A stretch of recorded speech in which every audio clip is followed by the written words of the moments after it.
years of 1716 to 1726, following the 7 Years' War, the pirate captain Blackbeard took advantage of the power vacuum left by the war to dominate the Caribbean. In its most infamous act being the Blockade of Charleston, the pirate explored new tactics of sea warfare using fear and control of the local authority. His encounters with the British Navy would inspire pirates to establish an empire where market exchanges were free from European control and all slaves were freed. This was the true golden age of piracy at its best. But before we dive deeper into Blackbeard's endeavors and legends, we ought to look a little into his background.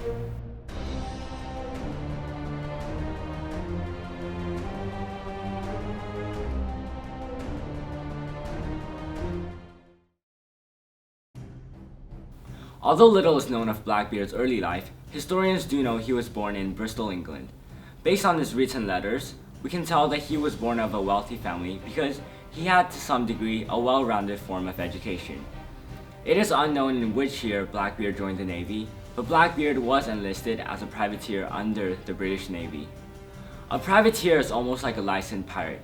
Blackbeard was under the service of his country and was authorized to attack foreign vessels and take their loot. You could almost say that he was a legal pirate.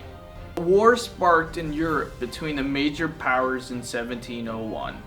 It was fought everywhere around the globe, making it the First World War. Colonies were thrown into the conflict, expanding the fighting across the globe. On one side were the British and Austrians, on the other were the French and Spanish. In the Caribbean, the British and Spanish colonies were at war with each other, and Blackbeard participated in the fight. He received first-hand experience of piracy in his role as a British privateer, a life he would stick to until his death as a legendary pirate. The war ended in 1714 with a treaty signed by all European powers.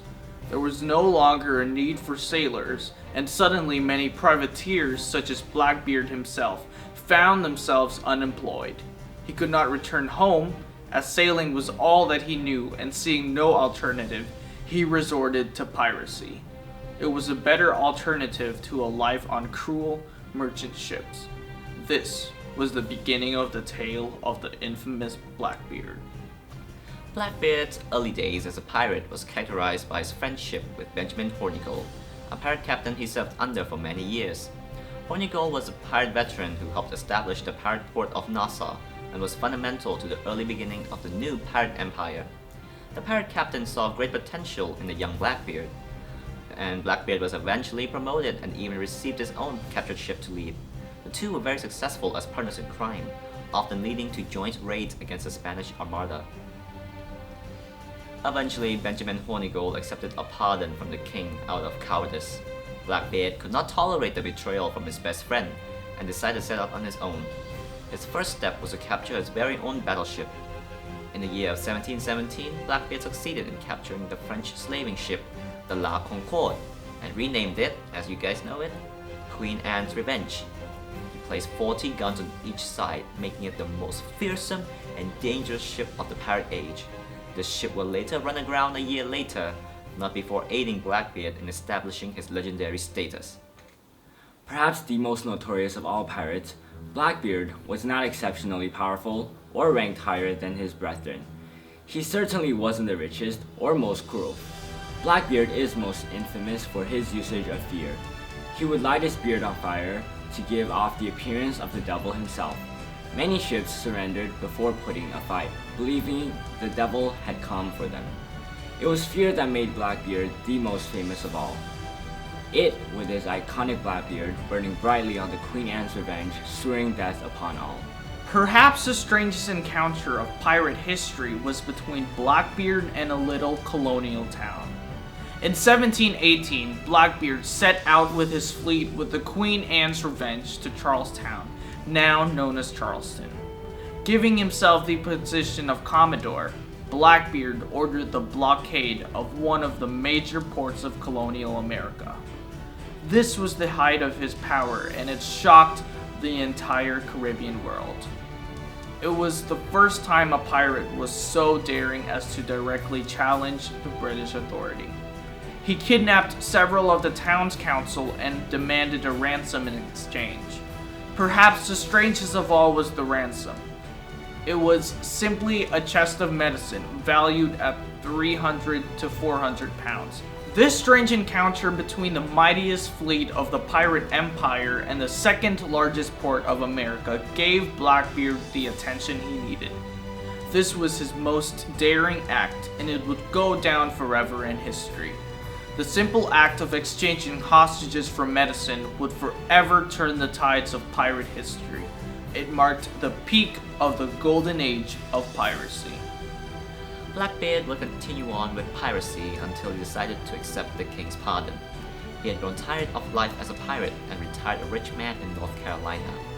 But he could not resist the temptation of the sea and struck a deal with the local governor, Charles Eden, to continue his piracy in exchange for a share of the loot.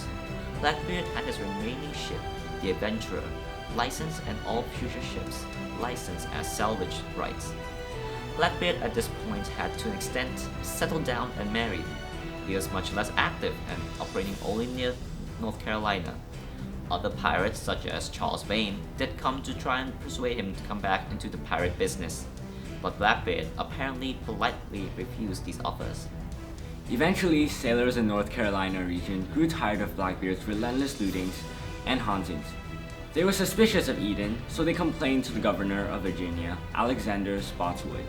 Spotswood assembled a team of 50 men and gave them 2 British war sloops, the Pearl and the Lion. Lieutenant Robert Maynard was put in charge of these ships and the hunting of Blackbeard.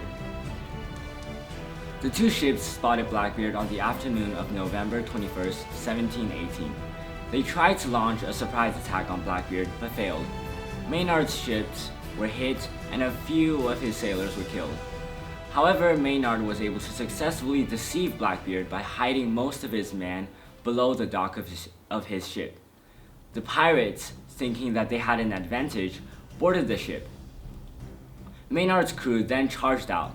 The pirates were greatly outnumbered and eventually surrendered. Blackbeard fought demonically in the battle but was killed and beheaded. Maynard became a hero for defeating the almighty Blackbeard. Though Blackbeard's legacy as a pirate was short-lived, he forever became a symbol for all pirates who encountered him.